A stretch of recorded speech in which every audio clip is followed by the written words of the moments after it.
Yang pertama yang akan saya jelaskan adalah mengenai pengertian dan definisi dari inside trading. Inside trading adalah tindakan membeli atau menjual saham atau bahkan aset keuangan lainnya berdasarkan informasi non-publik yang bersifat material tentang perusahaan.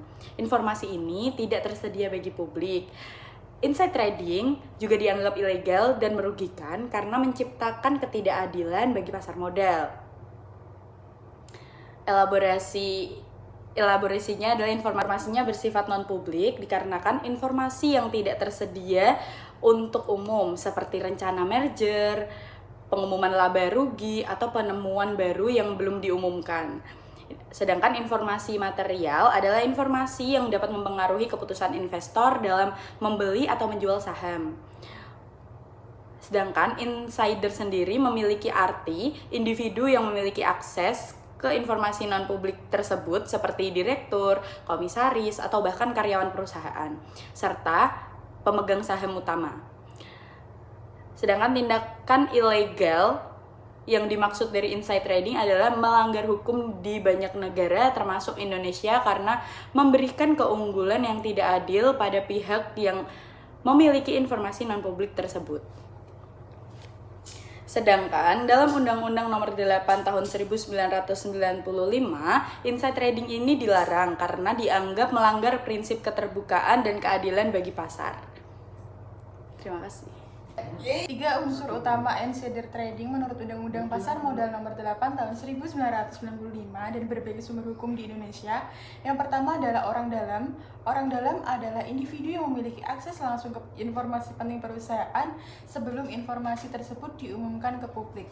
Contohnya, termasuk komisaris, direktur, pegawai, perusahaan terbuka, pemegang saham utama, atau pihak lain yang karena kedudukannya, profesi, atau hubungan usahanya dengan perusahaan memiliki informasi tersebut.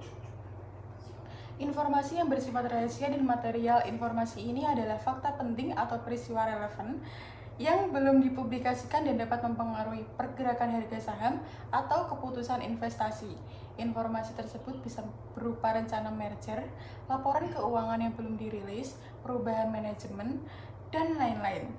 Informasi ini bersifat material karena dapat mempengaruhi keputusan pemegang saham dan investor lain. Adanya transaksi berdasarkan informasi tersebut, unsur ini mensyaratkan adanya tindakan jual beli efek oleh orang dalam berdasarkan informasi rahasia tersebut. Transaksi ini dilakukan dengan motif memperoleh keuntungan dari informasi yang belum diketahui publik, sehingga melanggar prinsip keterbukaan dan keadilan di pasar modal.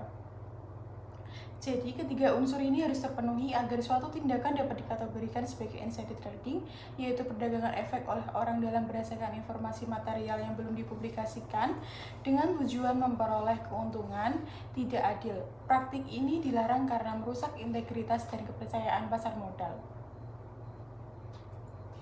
Dampak negatif insider trading terhadap pasar modal dan investornya meliputi: 1. Mengancam kepercayaan investor dan integritas pasar modal. Praktik insider trading menggunakan informasi material yang belum diumumkan untuk keuntungan pribadi, sehingga merusak kepercayaan publik terhadap pasar modal dan integritasnya. 2. Ketidakadilan informasi dan perlakuan tidak setara. Insider trading menciptakan ketidakadilan karena hanya sejumlah orang tertentu yang memiliki akses informasi rahasia, melanggar prinsip kesempatan yang sama, equal opportunity, dan prinsip keterbukaan informasi yang seharusnya berlaku untuk semua pelaku pasar. 3. Atas harga saham yang tidak sehat. Kebocoran informasi internal menyebabkan fluktuasi harga saham yang tidak wajar dan mengacaukan perencanaan investasi para investor lain, sehingga mengganggu stabilitas pasar. Yang keempat, kerugian finansial bagi investor lain. Investor yang tidak memiliki akses informasi rahasia sering mengalami kerugian karena harus bersaing dengan pelaku insider trading yang memiliki keuntungan tidak adil. Yang kelima, penurunan minat dan partisipasi investor. Pasar yang dirasakan tidak adil dan kurang transparan membuat investor ragu untuk berpartisipasi yang pada akhirnya menghambat pertumbuhan ekonomi nasional. Yang keenam, kerugian reputasi bagi perusahaan-perusahaan yang terlibat kasus insider trading bisa sehingga kepercayaan dari pemegang saham dan calon investor berdampak negatif pada nilai saham dan reputasi perusahaan.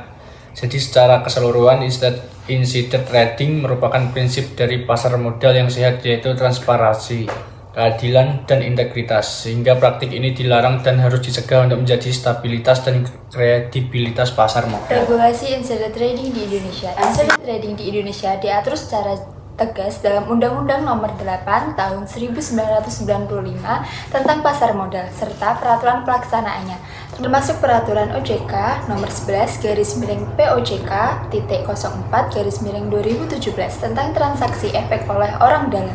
Regulasi ini bertujuan menjaga integritas pasar modal dan melindungi investor dari praktik yang tidak adil. Definisi dan subjek insider trading. Menurut pasal 95 UU PM, insider trading adalah tindakan orang dalam insider trading yang memanfaatkan informasi material yang belum dipublikasikan untuk membeli atau menjual efek saham dan instrumen pasar modal lainnya dari emiten atau perusahaan publik terkait. Yang dimaksud dengan orang dalam meliputi komisaris, direktur, atau pegawai emiten perusahaan atau publik, pemegang saham utama emiten atau perusahaan publik, pihak lainnya yang karena kedudukan profesi atau hubungan usaha dengan emiten perusahaan publik memperoleh akses ke informasi material. Pihak yang dalam 6 bulan terakhir tidak lagi menjadi bagian dari kategori di atas. Orang dalam juga dilarang mempengaruhi pihak lain untuk melakukan transaksi efek berdasarkan informasi orang dalam pasal 96 UU PM. Larangan dan ketentuan praktik insider trading. Larangan utama insider trading di Indonesia, yaitu orang dalam dilarang membeli atau menjual efek perusahaan tempat ia bekerja atau perusahaan lainnya yang melakukan transaksi dengan perusahaan tersebut jika menggunakan informasi material yang belum dipublikasikan. Yang kedua, dilarang memberikan tip atau mempengaruhi pihak lain untuk melakukan transaksi berdasarkan informasi tersebut. Lalu yang ketiga, kewajiban pelaporan. Orang dalam kewajiban melaporkan transaksi efek yang dilakukan pada perusahaan yang mereka kelola dan diajukan agar transaksi dilakukan secara informasi tersebut diumumkan secara publikasi. Sekian, terima kasih. Upaya penegakan hukum sekarang dilakukan oleh otoritas jasa modal dan kebijakan internal perusahaan berupa hukum dan sanksi undang-undang usaha meskipun penting kecuali disesuaikan administratif. Contoh subsidi landing di Indonesia dan saham semen tahun 1998 menunjukkan tantangan dalam penegakan hukum. Penegakan hukum yang efektif penting untuk menjaga modal dan kepercayaan investor.